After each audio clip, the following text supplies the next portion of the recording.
우리 사회가 이제 오늘날 우리가 지금 살고 있는 우리 사회가 참 소란스럽고 품이 없고 참 가슴 아픈 일들이 많이 있습니다. 그러한 거에 가장 중심이 되는 게 서로 대화 형태. 그 중에서도 반말이 오가고 고성이 오가고 하는 문제가 참 심각한 수준에 오지 않았나 생각합니다. 국회의사당이라면은 그 국회의사당이 갖는 여러 가지 의미가 있습니다. 사회적인. 거기는 아무나 못 들어가지 않습니까? 그래서 우리나라에서 옛날에 국회의원을 선량이라는 말을 썼습니다. 선발된 어른, 선발된 양반, 그러면서 선량이라는 말을 썼어요. 지금 우리나라 국회를 한번 돌아보면은 참 언어가 굉장히 잡스럽다고 저는 표현을 쓰겠습니다. 국회의원의 품위에 맞지 않는 언어를 쓰고 있습니다. 그 언어의 중심에는 남을 존경하지 않는, 남을 배려하지 않는 참 야박한 심성이 거기에 드러나 있습니다.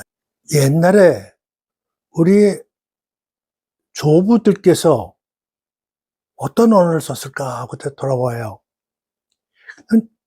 우리 집안의 어른들은 그 밑에 사람한테 그냥 집에서 일하는, 같이 살면서도 같이 일하는 사람들한테 절대로 반말 안 하셨어요. 이거 하시게나, 이런 표현을 썼지, 이거 해!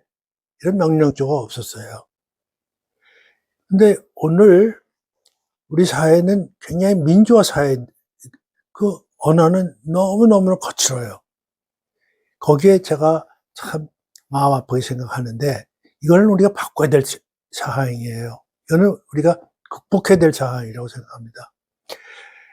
그런데 얼마 전에 제가 등산을 친구하고 같이 하는데, 저 친구라는 게 그야말로 중마고우 아니겠습니까? 그러니까 가끔 아주 정답게 대화를 하는데, 거기에 저희 우리가 두세 명 있었는데, 그걸 물끄러미 조용히 들어보시던 어떤, 제가 그때는 60대고 그분은 한 70, 80대라고 기억돼요. 그분이 우리를 보시면서 굉장히 행복해 하세요. 그러시면서 친구들 간에는 정말 무천이죠. 그렇게 말씀하세요. 그러니까 얼마나 정답게 언어를 정답게 받아들이셨으면은 무천 간에 정답게 얘기하는 모습을 이분이 그렇게 표현하신 것 같아요. 그런데 또 등산길에 한 번은 청계산을 등산가는데 제 앞에서 어린 사람이 3명, 4명이 이렇게 가는데, 글쎄, 뭐라 그러죠? 샘터. 근처에 가니까 이제 사람들이 모이지 않습니까? 그리고 그때는 이제 여유있게 좀 숨 쉬면서 둘러보는데, 어린애 셋이서 존댓말을 하는 거예요. 근데 거기다가 이름 밑에다가 반드시 씨, 옥남씨 이러더라고요. 3명이서 대화하는데 그렇게 아름다워요. 절대로 반말 안 하고 뭐뭐 해주시겠어요? 하면서 얘기하는 거예요. 그때 내가 그걸 아주 열심히 봤어요. 그러고 난 다음에 내가 알아봤어요. 그랬더니 서울에 있는 어느 초등학교인데, 초등학교에서는 존댓말을 쓴대요. 그리고 아무리 클래스메이트끼리도 얘기를 하더라도 이름 밑에 C를 붙인대요. 아마 그 학교의 소년이었을 거예요. 그래서 언론에 노출돼 있게 제가 좀 알아봤어요. 그랬더니 그것을 쓴 이후로 교실이 조용해지고, 아이들이 모여도 이렇게 혼잡스럽지가 않고, 그 다음에 사고가 없대요. 어린애들끼리 싸우고 이런 게 없대요. 그래서 제가 아주 굉장히 느끼는 바가 많았는데, 하나의 좋은 예가 있는데, 이게 유럽에서의 일인데요. 유럽 군인들이 반말을 않습니다. 그것이 언제 그렇게 됐냐? 바로 1차 대전이 끝나고, 우리 사회에 혼란기가 올 것을 생각한 비스마르크가 군 내에서는, 군영에서는 절대로 반말 쓰지 말아라.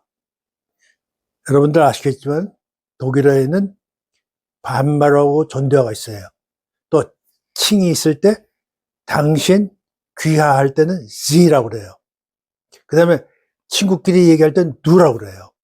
그리고 누라고 얘기할 때는 친하기도 하지만 어떤 때는 얕잡아 볼 때도 누라고 써요. 그게 너. 자네가 아니죠. 너. 같은 맥락에서 프랑스에는 귀하 당신을 무라고 그래요. V-O-U. 무. 그 다음에 친구끼리 아주 친한 친구끼리 얘기할 때는 뚜, T-U로 써요. 독일말은 다시 반복하면 독일은 존중을 쓸 때는 Z라고 해요. S-I-E, Z라고 그러고 친구끼리 얘기할 때는 누. 그래서 우리 반말로 우리 대화할래? 하려면 wollen wir uns duzen? duzen. 그냥 우리 말 놓고 지내자. 이 표현이에요. 그러면 그래 좋지 하고 악수하고 그다음부터는 이제 서로 그러니까 성이 아니라 이름을 부르면서 이제 해요. 이러한 문화가 좀 중복되는 얘기지만은 1차 대전이 끝나고 1914년, 18년 근데 이게 자리를 잡게 돼요. 그러니까 군대에서 시작해요. 절대로 군영에서는 반말 쓰지 말아라. 한 예가 군 부대에 한 사람은 장교고 한 사람은 하사관이에요. 근데 같은 마을에서 같은 중학교를 나온 사람이 만나요.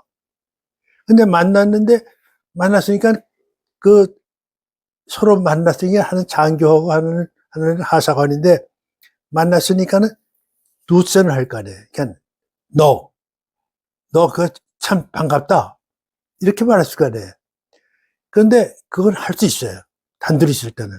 그러나 제3자가 있으면은 절대로 반말을 못 해요. 군대 내에서는. 그러니까 그때는 너가 아니고 당신으로 이게 바뀌어요.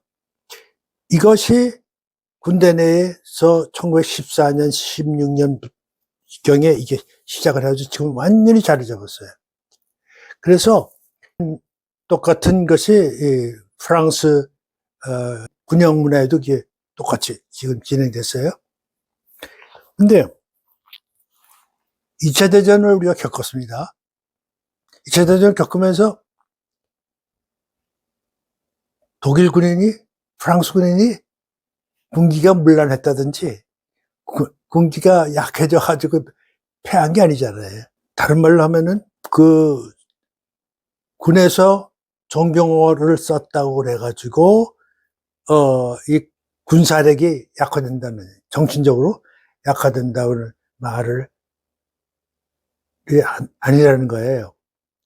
근데 제가 이 말을 가끔 한국의 장교들한테 얘기를 하면은 어떻게 그러면 명령계통에 쓰겠습니까? 이렇게 얘기하는데 이게 벌써 굳어진 생각이죠.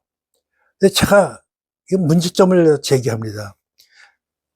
군대 내에서는 장교는 아니지만 굉장히 오래된 병사들이 있잖아요. 그다 계급을 해서 언급하지 않겠는데요. 그 원로 하사관이 있다든지 이런 군대 내 현 우리 군대 내에는 그런 분들이 있거든요. 근데 제가 깜짝 놀란 게 군 간호사가 장교예요. 그 장교가 자기야 아마 아저씨 볼 되는 사람한테 반말을 해요. 내가 그거 봤어요. 내가 그냥 가슴이 그냥 어떻게 뛰는지. 그럼 이게 군사 문화는 장교가 아닌 사람은 장교에게 존경을 써야 되는 그런 게 지금 현재 우리 사회예요. 근데 그것이 그대로 사회에서 나와요. 그래서 이런 언어가 전해지는 게 아니라 생각이 전해지는 거예요. 남을 얕봐. 우리 사회의 가장 큰 문제가 뭐냐면 남을 존경하지 않아. 상대방으로서. 그걸 나는 이 사회에 굉장히 큰 문제라고 생각하고요. 국회의사당에서 그 무슨 위원회에서 여당 야당들이 오가는 그 언어를 보면은 저질 중에 저질이에요. 예? 그러니까 고함 소리가 나죠.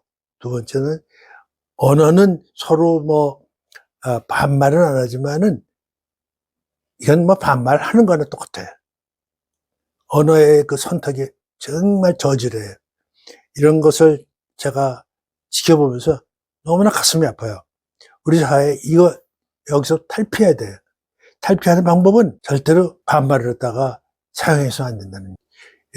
저는 이것의 시작이 난 군령, 군대 내에서의 생활에서부터 시작할 수 있다고 생각하고, 그렇게 하고 서로 반말하지 않은 그런 군대에서 배출된 군인들이 제대를 해서 사회에 나와서 어느 사회에서 일할 때 반말을 안 하고 자기가 과장이고 밑에 사람이 뭐 한다고 반말 좀 안 하겠죠. 그래도 그런 언어에 가서 이렇게 좀 남을 존경하고 남을 배려하는 그런 것이 우리가 좀 그런 문화가 좀 꼽혔으면 하는 것이 제 생각입니다.